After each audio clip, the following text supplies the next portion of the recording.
Welcome to the Eden Podcast, where we think again about the Bible on women and men, and we start with the correct understanding of what happened in the Garden of Eden back in the beginning. Today we'll be hearing from Bruce C.E. Fleming, founder of the Tru316 Project. He's a former academic dean and professor of practical theology. The foundation of the Tru316 Project is based on the research of Dr. Joy Fleming, who wrote the book Man and Woman in Biblical Unity, Theology from Genesis 2 to 3. Do you know what the 11 Hebrew words mean that God spoke to the woman in the Garden of Eden? Bruce and Joy put that and more in The Book of Eden, Genesis 2 to 3. We invite you to get a copy today and make sure you have a solid foundation for understanding the 7 key passages on women and men in the Bible. It turns out when Genesis 3:16 becomes clear, all the other passages become clear too. You can learn more at our website, Tru316.com. That's Tru316.com. And now enjoy today's episode of the Eden Podcast.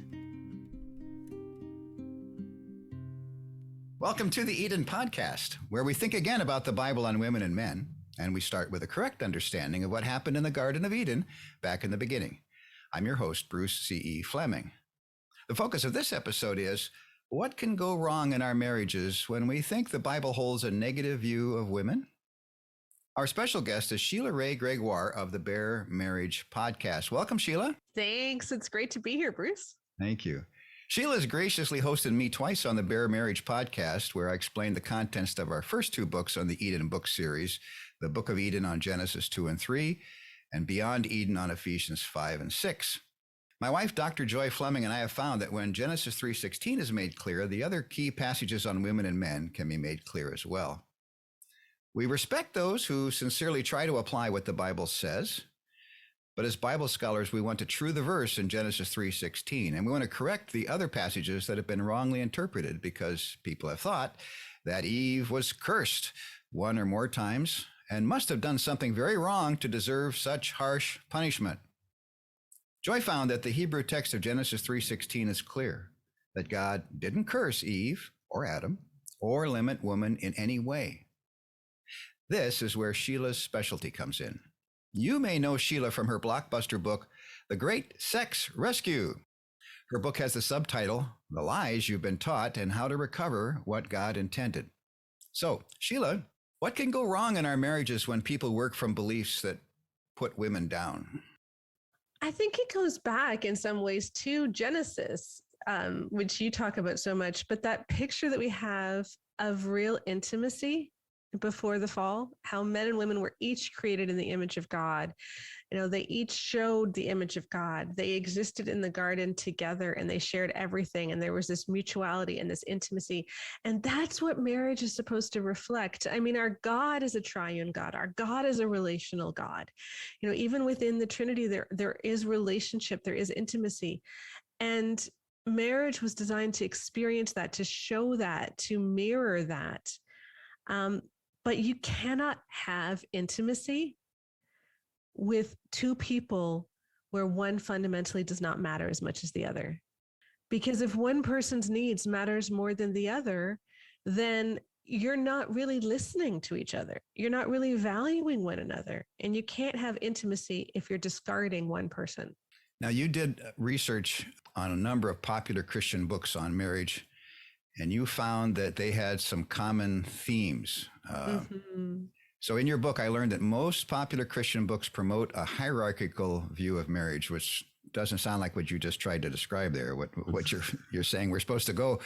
I mean, Bare Marriage Podcast, that's yours. And where do we learn about bare marriage except in Genesis chapter 2? So could you tell us a story or two about these Christian books and problems that pop up as a result of that? Yeah. So what we did in our study, we surveyed 20,000 women. So it's the largest study that's ever been done of Christian women. We've since surveyed a bunch of guys as well. And so we've now surveyed a total of 32,000 people. But, at the time we were looking at 20,000 women and we asked them to rate their marital and sexual satisfaction. And then we asked them if they had ever believed or had ever been taught certain key evangelical teachings. And among those teachings was this idea that the husband is the leader. He's the one who's supposed to make the final decisions. And a lot of people did believe that.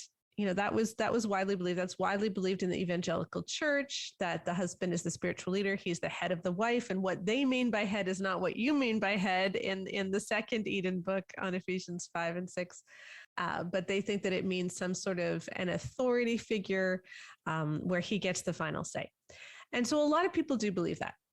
We found that believing it doesn't really matter, doesn't have a negative impact. And I think the reason is because the majority of people who believe it don't act it out.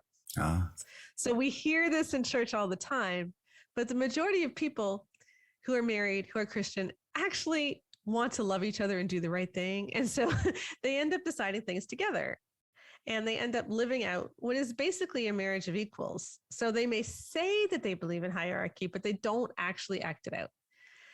When people act it out, so when he makes the final decision, even if he consults with her first, the divorce rate increases sevenfold. Sevenfold. Ooh. And that's very similar to what John Gottman found, a leading researcher out of the John Gottman Institute.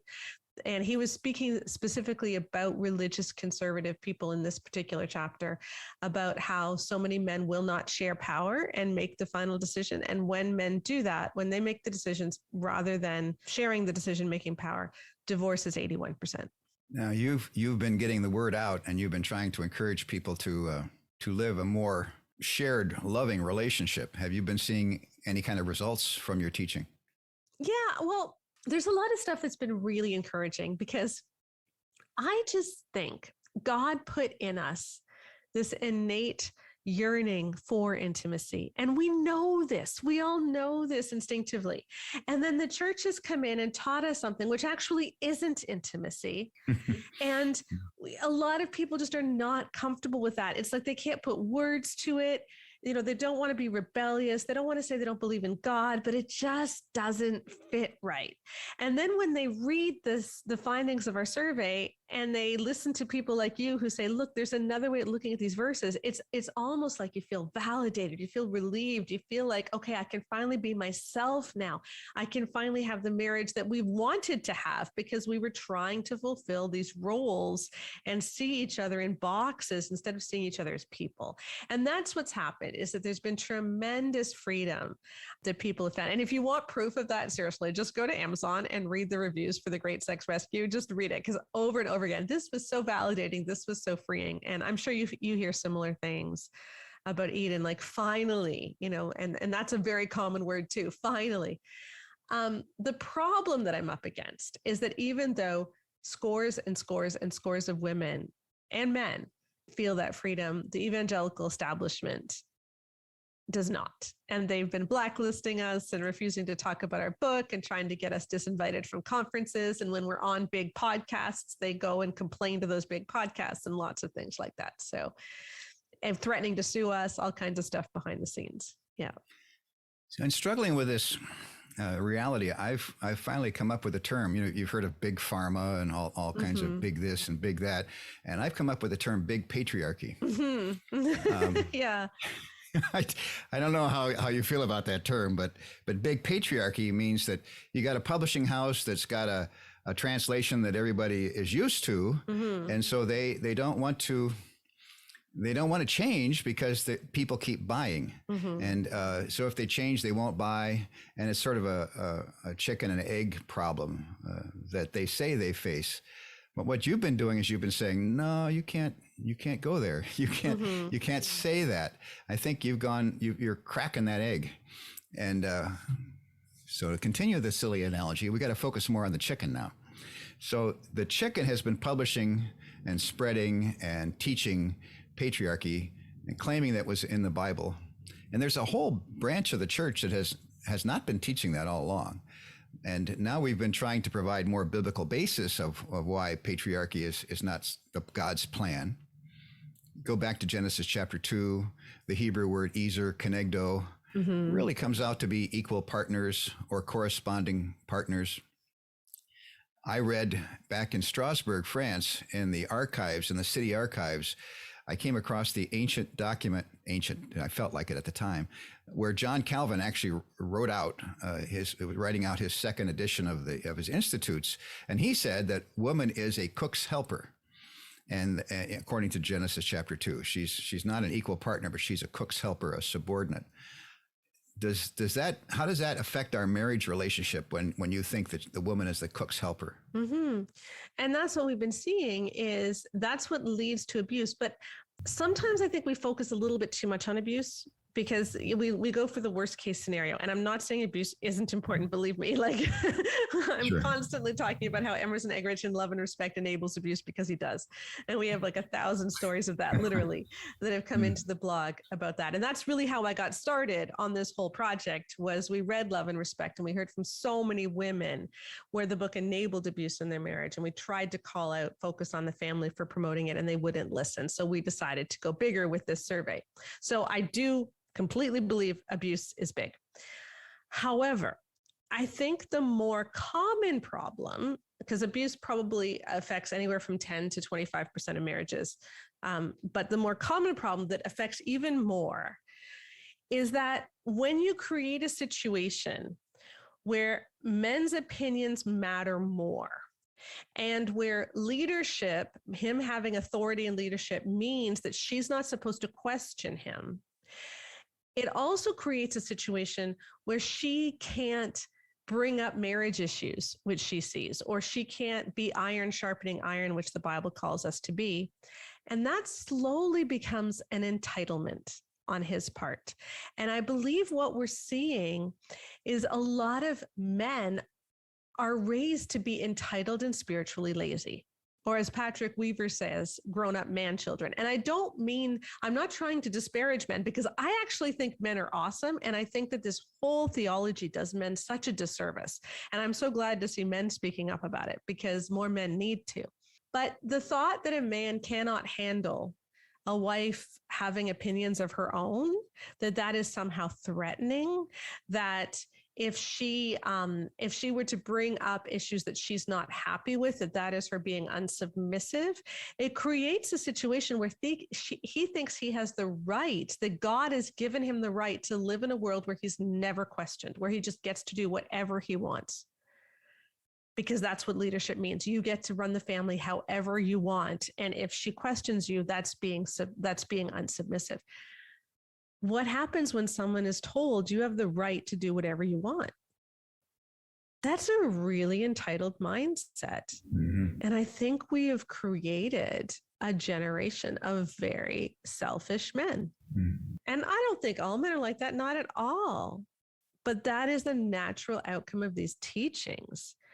And that's not of Jesus. And how are we supposed to have a big influence on the world if we're wrecking the character of so many men? I was listening to a podcast the other day, and they said, well, as we go around the world, we ask women, what's one word that describes, what you want to be as a woman? What should you do? What's your calling? And the answer, according to this source, was submit. So they didn't say I'm a child of God or I'm called by the king, but I'm called to submit. And we've talked about Ephesians 5:21 and 22, where the whole concept of vertical submission is replaced by horizontal submission between Christians. Mm-hmm. And then that concept is taken right down into the next verse. So 5:22 would be husbands and wives submitting themselves one to another. So reciprocal submission. So you don't have a leader. You have two people that are busy submitting, and they're being taught and admonished by one another, and they keep submitting to that. I find that a lot of people keep unlearning what I thought they have learned. So when they come to Ephesians 6:4, where it says, don't provoke your children to wrath, the first word in that verse, most Bible translations say fathers. But in Greek, the word isn't fathers. The word is parents. Mm-hmm. It's the same Greek word used in Hebrews where it talked about the parents of Moses. Mm-hmm. And so they'll hit a word here or a word there, and that'll trip them back into this hierarchical man in charge mindset. Are there a few key triggers like that you've come across where men keep climbing up to the top of the podium and putting women down? I think it's just throughout evangelical culture. And one of my concerns is that we've forgotten 1 Timothy 2, verse 5, which is a very important verse. It says, for there is one God and one mediator between God and humankind, the man Christ Jesus. we only have one mediator between us and God, and that's Jesus. And Jesus himself, of course, is God, but Jesus is our mediator on the cross. He paid our ransom, all of that. He is the one advocating for us. And yet, what evangelical teaching tells us is that the way that a woman follows God is by following her husband. Whatever she does for her husband, that is unto Christ. And so she has to follow her husband, not follow Jesus. So her husband follows Jesus and the wife follows the husband. To me, that sounds like a violation of the second commandment, which is you shall have no other gods before me. When you're telling a woman that he is literally God in your life, that's idolatry. Mm-hmm. And we're teaching women to treat their husbands like idols. And a lot of people say, okay, but obviously she's not supposed to submit in sin. So she's supposed to submit to him and follow him, but she doesn't have to submit to sin. She just has to submit to everything else. And I find there's three big problems with that. Let's see if I can remember them all. But okay, first of all, if she's not supposed to submit if it's sinful, but she is supposed to submit if it's not sinful, then let's just talk about basically making decisions. Let's say that he wants to buy a house and she doesn't think they have the down payment for it. And so they're having a disagreement. And he says, well, you need to submit to me because I'm the leader. Okay, there's only two possibilities here. Either neither of them are hearing from God or one of them is hearing from God. There is no possibility that both of them are hearing from God. Whereas if they were to work this out, if they were to seek more counsel, if they were to pray more, if they were to take more time, then they could get to a place where they're both hearing from God. So the best case scenario of her following him when they disagree is that one of them is hearing from God. But it's quite possible that neither of them is. And so you're not actually following God's will. You're just following the husband's will. And in doing so, you can often take a shortcut. Because if we think, well, as long as we're in disagreement, we're just going to follow what he says, then every time we're in disagreement, you can just say, well, we just get to do what he wants. So, he can just declare, nope, I'm sorry, we're doing it this way because I feel called to do it this way. Whereas a couple who is trying to follow God together might say, wow, okay, wait, we don't agree on this. That's a warning sign that there's something else going on here. Let's really wrestle this through. And they're going to do the real work. I talk to so many people who believe that the husband should make the final decision. And I say, I've been married 30 years. We've always made decisions together. We've never needed a tiebreaker ever. And they don't believe me that that's possible. And I think the reason they don't believe me is because they take shortcuts and they don't know what it's like to actually work something out and wrestle it through in prayer. Mm-hmm. And isn't that what we're supposed to be doing? So that's number one. Number two is it sets up this idea that the only way that she can actually submit and follow God is if they disagree. So disagreements are actually a good thing. It sets up this idea that the main thing about marriage that she needs to remember is that there will be disagreements. And so if you're in a marriage where you're actually working towards unity and intimacy and wholeness, and you don't get into a lot of these conflicts, she's never able to submit. And that's because our understanding of submission is entirely about decision-making, which makes no sense in light of Ephesians 5:21, right? Submit to one another, as opposed to being about servanthood and humility, as Jesus demonstrates in Philippians 2, verses 1-11, right? Where he took on human form and he gave himself up for us and he considered others. Mm-hmm. And that's what we should be doing. Let me come back to Ephesians 6:4. Where people think it says, fathers, you're in charge of the kids. In your book, you referred to someone who was a stern husband. Mm-hmm. What's a stern husband? I think it's someone who does not take the emotional well-being of anyone in their family into consideration and allows their own and is trying to control other people through their behavior. Yeah. I had a stern grandfather. Mm-hmm. And it was a sad situation for my grandmother. Yeah. They don't realize that in Genesis 3:16, when God is explaining, he looks into her heart and says, your affection is for your husband, but he will rule over you. The man has already disobeyed me and eaten the fruit. The man has already blamed you and me for eating the fruit. And now look out, the man is going to continue, and he's going to usurp my place, God's place, and he's going to attempt to rule over you. People take that as if God has just said to the man, oh, you go rule over her. Mm-hmm. Right? And I'm in charge of you, just like I was in charge of the animals. I named the animals. Oh, by the way, I'm going to slap a name on you. We were called the human beings, Adam, but now I'm going to take the name Adam, and I'll give you this other name over here. So a stern husband, it just doesn't work out in a Christian situation, does it? It really doesn't. And the problem is that the way that we often give advice about what marriage should look like creates stern husbands, because men are told, take leadership, take command.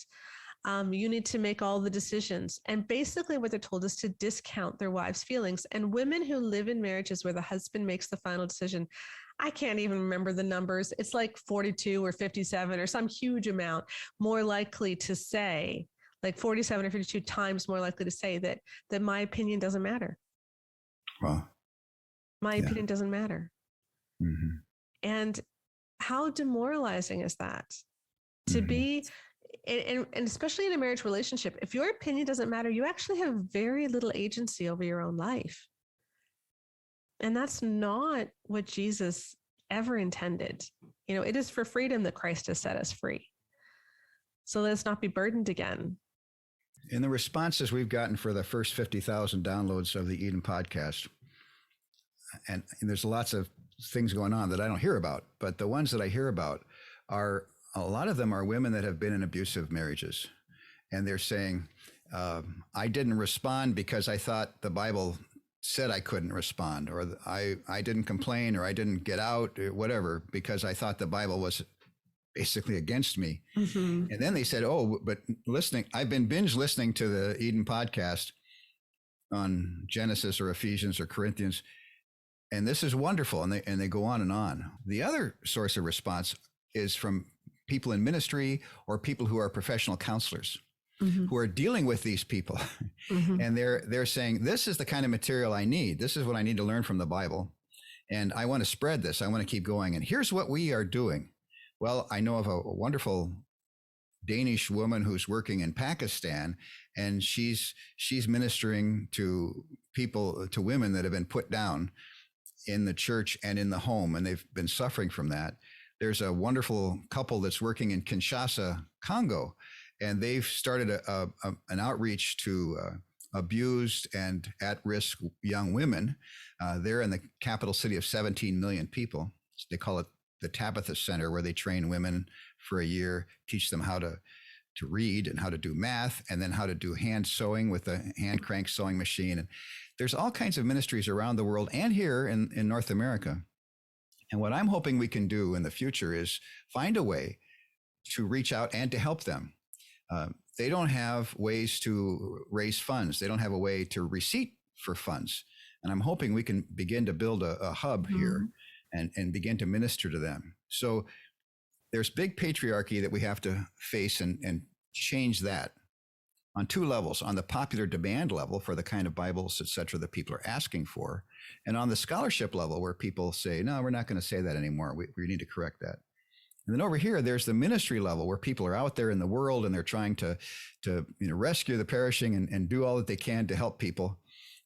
We need to keep going in both directions. Now, you have a whole specialty where you're talking about, all right, now in the marriage relationship, how do we do that? And how do we have great sex? And how do we go from there? Do you have, I think you do, you have other books and courses. Is there anything you'd like to recommend right now that people, not only do they look up The Great Sex Rescue, but what's mm-hmm. another good book or two that you'd like to do? Well, our upcoming books, The Good Guy's Guide to Great Sex and The Good Girl's Guide to Great Sex. So my husband helped co-author The Good Guy's Guide with me. They're different from The Great Sex Rescue in that The Great Sex Rescue is trying to show, here's how things got super messed up, mm-hmm. and here's how we can do it better. And the other two books are saying, if we're going to build from the ground up on what is healthy, what would that look like? So it's not so much about tearing down that which is destructive as it is about building up what is healthy. And they're great for people that are just getting married. They're wonderful bridal shower gifts, or just if you want to understand how sex was supposed to work in the first place. So those are really fun. Also, your daughter Rebecca wrote a book a while back that I remember reading, and I was impressed by that. Can you mention what that book is? Yeah, so she's my co-author on The Great Sex Rescue, but she went really viral when she was 19 with a post on my blog on why she didn't rebel. And so she wrote a book, Why I Didn't Rebel, and basically what it's about is that if you want to raise a kid who doesn't rebel, you need to understand that it's not about your authority over her. It's about teaching her that it's okay to question things and how to have intimacy and authenticity with God, which means allowing her to question things and allowing her to see the world not in the same way you do necessarily. And so not the typical authoritarian parenting that we often hear in evangelical spheres, but instead more a picture of promoting authenticity and real intimacy in the family relationships too. So you and your husband Keith are also successful parents. So that's great. Hopefully, and grandparents too. Yeah. Yes, congratulations on the little one. Yes, that's great. Well, thank you so much, Sheila. We really appreciate your insights. Yeah, it's been great to be here. Thanks, Bruce. Thanks for listening to the Eden Podcast. Do you have your own copy of the Book of Eden, Genesis 2-3, and our other books on the 7 key passages on women and men in the Bible? Visit our website at Tru316.com. Do you want to go deeper? You're invited to enroll in the current study unit of Tru School. Take a look. Go to Tru316.com/school.